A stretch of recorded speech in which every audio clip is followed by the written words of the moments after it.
bis ini kehimpit di tengah. Hancur di depan, hancur di belakang. Mereka terbakar hidup-hidup di dalam bis itu. Nggak bisa.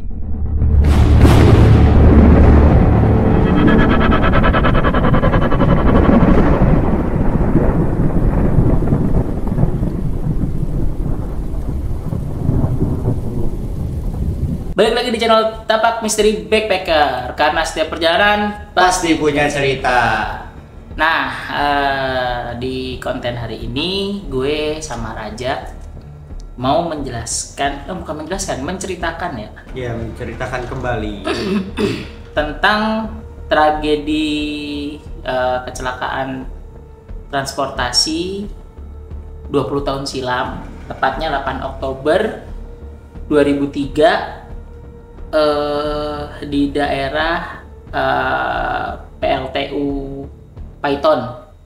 Buat ya lebih gampangnya kita sebut aja tragedi Python aja ya. Untuk daerah lebih pastinya itu di sekitar Situbondo. Situbondo, betul. Bagian timur di Jawa Timur, bagian paling timur di Jawa Timur. Iya. Jadi kejadiannya itu, ini yang gua waktu itu sempat nonton ininya sih ya, beritanya di sebuah stasiun TV. Itu tuh jadi ada rombongan bis karya wisata anak-anak SMK ya Pemda 2 kalau nggak salah. Oke, study tour ya? Ya, study tour ke Jogja Bali kalau nggak salah. Oh, Jogja Bali. Jogja Bali. Dari Jogja kan dia ya Pemda 2 tuh di Jogja, di Sleman, dan dia study tour ke Bali. Oke. Nah, kejadiannya itu justru pada saat mereka mau pulang dari Bali, udah nyebrang pulau, terus di daerah Situbondo itu di PLTU, di daerah ya sekitar kawasan PLTU Python itu tragedi itu terjadi, yang mana bisnya ini jadi ada 3 bis. Oke. Tiga rombongan bis. Jadi rombongan bis. Beriringan gitu ya. 3 rombongan bis. Nah, yang celaka ini atau yang tertimpa musibah ini bis yang kedua. Oke, yang tengah. Ya, yang kedua. Yang kedua, gua nggak ngomong yang tengah, yang kedua. Oke, yang kedua ya. Bis yang nomor 2 lah istilahnya, kan bisa dinomorin bis 1 kelas berapa ya, kelas berapa, bis 2, kelas berapa. Rombongan 1, rombongan 2, ya, rombongan 3. benar. Jadi ini bis yang kedua. Bis yang kedua. Oke. Rombongan bis kedua. Nah, itu jadi dia pertama tabrakan sama kontainer yang mau nyalip. Jadi gini. Jadi si bis ini kan ada 2 jalur tuh ya. Ada kontainer yang ngangkut solar kalau nggak salah. Yang ngangkut solar, dia mau nyalip. Nah, karena nyalip dia ngambil jalur lain kan, ngambil jalur yang berlawanan. Terus di sini ada bis rombongan yang nomor 2 itu. Oke. Tabrakan, adu banteng. Karena kenapa bisa adu banteng? Karena itu tuh masih minim pencahayaan. Oke. Tahun 2003 itu. Tabrakan, terus nggak lama dari tabrakan itu, dari belakang bis rombongan nomor 2 ini ada truk tronton yang rem mendadak, jadi nggak siap gitu. Oke. Nabrak. Nah, bis ini kehimpit di tengah. Hancur di depan, hancur di belakang. Terus mulai tuh timbul percikan api Di bagian depan. Bagian depan. Panik dong pasti kan. Yang kontainer bawa solar deh kan. Iya. Yang menyebabkan itu dulu. Terus baru panik yang di dalam bis itu. Supir sama kernetnya udah keluar. Ngelariin diri. Bukan melarikan diri, pokoknya udah keluar dari bis itu. Terus si yang di depan tuh, yang siswa yang duduk di depan itu pindah ke belakang, karena di belakang ada pintu darurat, pintu belakang. Ternyata pintu belakang itu juga nggak bisa dibuka. Oh, udah pengok gitu. Istilahnya kejepit gitu di tengah-tengah. Nah, cuma bagian tengah doang ya. ngerasain itu. Jadi udah sama-sama susah tuh, udah sama-sama ini, sampai akhirnya ya kejadian itu ya udah mereka terbakar hidup-hidup di dalam bis itu, nggak bisa keluar dan ini, dan orang-orang penduduk sekitar pun yang mau nolong itu kesulitan karena memang udah nggak bisa dibuka itu dan nempel gitu, jadi rangkanya kayaknya nabraknya masuk ke dalam gitu. Dan jumlah korbannya itu 57 orang, 54 siswa SMK Yapemda 2, 2 orang guru dan 1 orang pemandu wisata. Itu yang gue waktu itu masih inget ya, yang gue, dan sempat sih beberapa kali gue juga baca-baca lagi ya. Karena waktu itu memang gue nontonnya memang malam, emang kejadiannya sih malam abis Isya kalau nggak salah. Tapi dengan eksklusif tengah malam gue lupa itu breaking news, kayaknya breaking news jam 10 jam 11. Oke, iya udah mau tengah malam, pagi hari.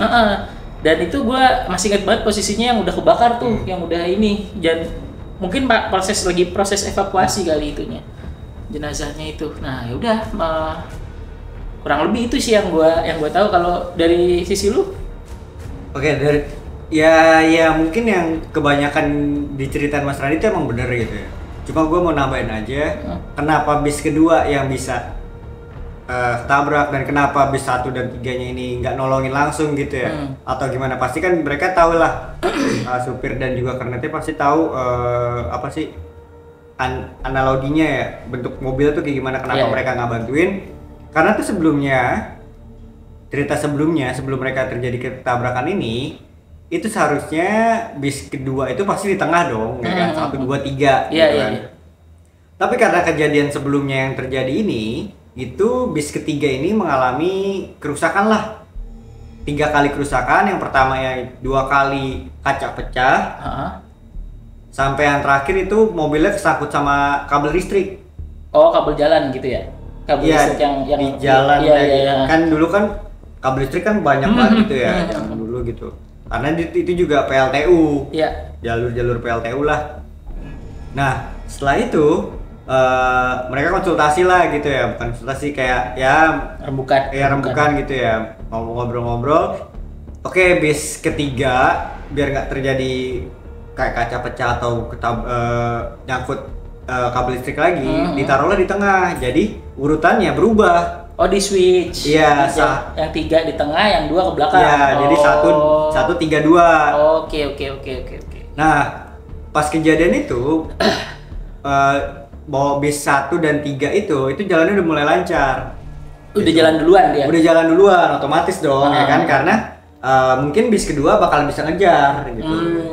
Kalau kenapa-napa sama bis 3. Karena yang masalah itu bis yang tengah, yang 3 gitu kan. Alhasil mereka tuh ya jalan ya udah biasa gitu. Nah, terjadi masalahnya itu yang tadi diceritain Mas Randi atau Mas Kanjit, itu dia ada mobil kontainer itu nyalip. Jadi nyalipnya ini kan mobil kan gini ya, gimana ya? Gini nih gue Iya, bisnya. Kontainer. Enggak, ini gue bisnya. Oh ya udah. Kan ini kan dari Bali. Oh iya, oke. Ini berarti dari Jogja ya? Soalnya Jogja ya. Oke. Nah, ini kan gini nih. Nih mobil kontainer ini mau nyalip. Iya nih, mau nyalip. Set. Nah, di sini mungkin ada kendaraan lagi karena dia dibilangnya diceritakannya tuh mobil kontainer ini mau nyalip. Iya. Begitu nyalip, set, jadi nabrak. Adu banteng, gitu. Adu pala. Nah, udah begini, pasti kalian mikir dong, kenapa nggak mundur aja? Ternyata pas mundur itu ada mobil lagi yang di belakang. Karena trontonnya ini dia nggak ngeliat ke depan. Nggak siap. Jadi ngerem dadak. Dia ngerem dadak langsung brek gitu, langsung masuk. Saksisnya si tronton ya. Tronton ini masuk ke dalam bis. Jadi tuh yang belakang, bagian belakang. Pintu dulu tuh masuk. Jadi tuh mobil bisnya itu bukan mobil bis kayak steady safe gitu ya, yang pintu di tengah. Kan kalau steady safe kan di tengah ya. Kalau zaman dulu tuh ya 213 tuh di tengah gitu ya. Kalau bis Jakarta ya. Patas AC, patas ini pasti mobilnya tuh pintunya di tengah. Tapi kalau bis yang 2003 ini yang kejadian ini itu pintunya depan belakang. Kayak Kalau ya, kawan setapak tahu Metro Mini, Kopaja, nah kayak gitu. Nah karena ini apa kejadiannya cepet banget ya, namanya kejadian ya nggak sempat mikir lah istilahnya. Sejam 2 jam gitu ya, pasti tuh sedetik 2 detik tuh udah beda rencana Tuhan gitu. Jadi kecelakaannya apa ya, beruntun ya, bisa dibilang beruntun ya. Kecelakaan dari depan nyangkut terus ditambah lagi dari belakang. Jadi yang di tengah itu bis rombongan nomor 2 itu kejepit. Nah iya, jadi tuh korbannya panik gitu ya. Siswa dan guru dan juga pemandu ininya panik. Mereka tuh ke belakang. Nah sebelum terjadi percikan itu, supir dan kernetnya ini udah keluar gitu ya dari kaca yang pecah dari depan. Nah sebelumnya itu si supir ini udah ngerasa capek gitu ya, udah ya namanya udah ganti kaca, udah gimana ya, bukan ganti kaca, yang ganti kaca kan tadi yang mobil yang ketiga ya, udah gara-gara mungkin nungguin mobil ketiga ganti kaca, ngangkut kabel gitu ya, mungkin udah capek. Nah gantian sama si kernet yang bawa mobil. Jadi udah tukeran, nggak tahu pengalamannya beda atau gimana ya. Jadi udah panik gitu, si kernetnya udah panik, keluar menyelamatkan diri. Supirnya juga menyelamatkan diri, mungkin karena berpikir yang belakang masih bisa kebuka dan mereka kalau nggak bisa kebuka mungkin bisa ke depan. Nggak taunya sedetik kemudian udah kebakar. Api dan juga asap karbon monoksidanya tuh udah pasti ke belakang, udah pasti nyeruak dalam mobil itu, akhirnya memakan korban. Ya, gitu. Kebakar di dalam sampai yang gue baca tuh nggak bisa diidentifikasi kan, terus sampai harus diawetkan pakai balok es di apa namanya, kamar mayat di rumah sakit di Situbondo. Iya, daerah Situbondo. Nah sebelumnya itu juga ada beberapa pejabat yang berbela sungkawa gitu ya, karena dulu tuh zamannya siapa ya, salah satu presiden lah, seingat gue sih salah satu presiden itu juga mengucapkan bela sungkawa, Megawati kalau nggak salah deh. Oh iya, Megawati kalau nggak salah ya. Lupa gue. Kalau gue lupa itu waktu itu. Soalnya tuh gue juga pernah ngeliatnya nggak di TV sih, di koran.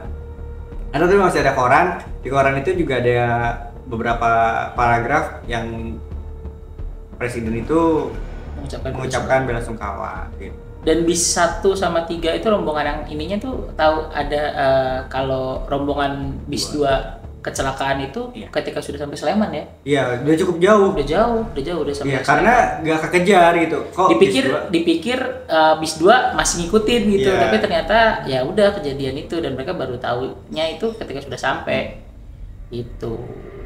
Nah, untuk dari kejadian mistisnya nih, ada beberapa kejadian mistis ya yang gue tahu ya.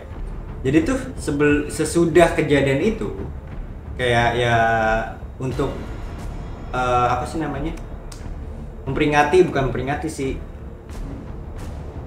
itu mengingatkan bahwa kejadian itu perlu dan juga jangan ugal-ugalan di jalan. Ini bis rombongan ini yang 2 ini, bis apa sih namanya, pokoknya bis study tour ini, bis yang terjadi kecelakaan ini itu dijadiin monumen. Ya pokoknya dipinggirin ke pinggir jalan, ke bahu jalan. Iya, dijadiin monumen. Jadi tuh kalau malam berasalah merindingnya gitu ya. Jadi tuh ada pengendara motor lewat, itu suka ngelihat di dalam bis itu suka ada bayangan anak-anak gitu ya. Tapi dalam keadaan gosong dan juga terbakar. Gitu. Dan juga ada dulu tuh karena jalanan itu suka banyak lalu lalang orang dan juga ada yang berjualan. Karena dulu tuh setahu gue tuh belum ada tol ya. Iya. Tol yang langsung ke mana? Ke sana deh pokoknya gitu. Itu belum ada. Nah, pasti orang tuh masih ada lalu lalang berjualan. Salah satunya orang yang berjualan ini itu sampai gulung tikar gitu.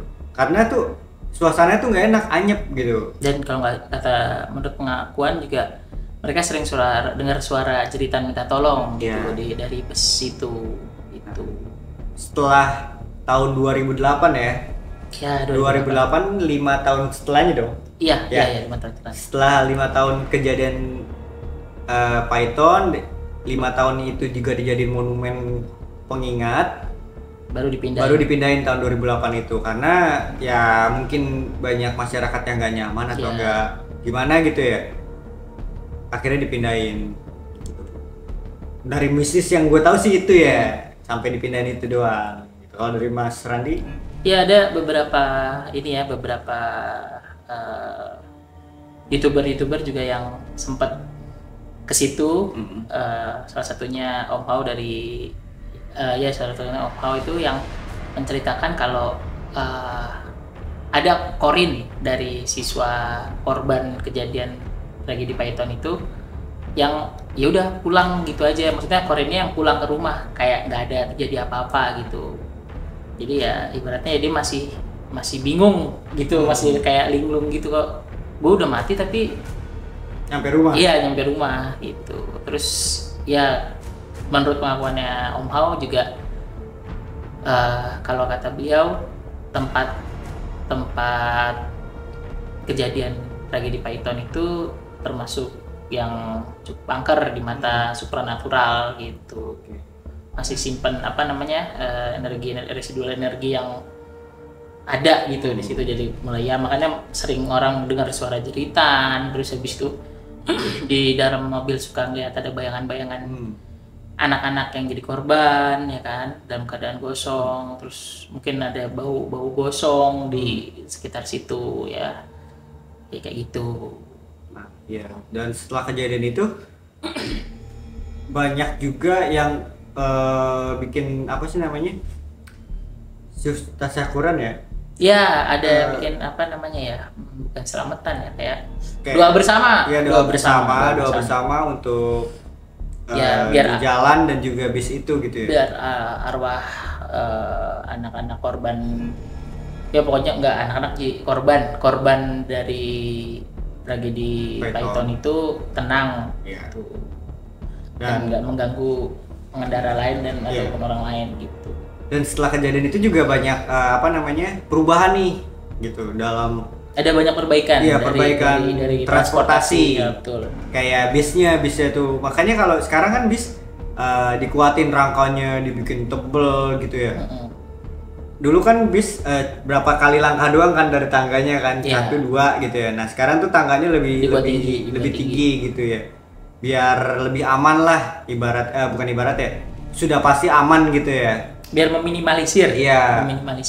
Nah dan juga sekarang juga ada hotline gitu ya, hotline. Iya, kalau misalnya supir bus atau ini ugal-ugalan bisa dihubungin. Kita yang di jalan tuh bisa langsung hubungin ke PO-nya, ke perusahaannya untuk menegur bis. Kan ada ini plat nomornya tuh. Iya. Jadi bisa melakukan pengaduan gitu, biar supir yang ugal-ugalan itu ditindak gitu. Dan juga udah banyak peraturan sekarang ya, peraturan tentang lalu lintas tuh udah dibanyakin juga, tentang lampu sekarang harus LED, terus kemudian kayak mau nyalip itu harus ada aba-aba ya, lampu hazard.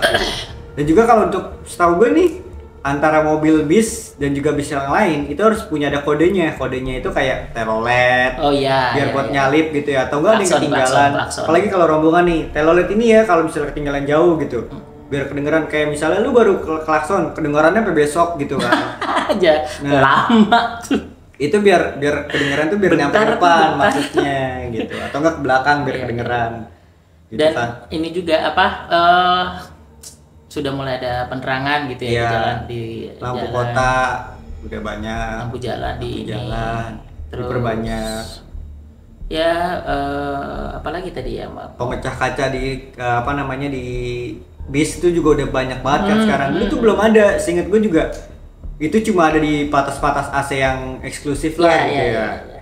Nah tapi sekarang tuh udah banyak banget, bahkan di mobil antar kota antar provinsi tuh udah ada pemecah kacanya, ataupun ada alat-alat keselamatannya lah, kayak hazard ini pemadam api gitu.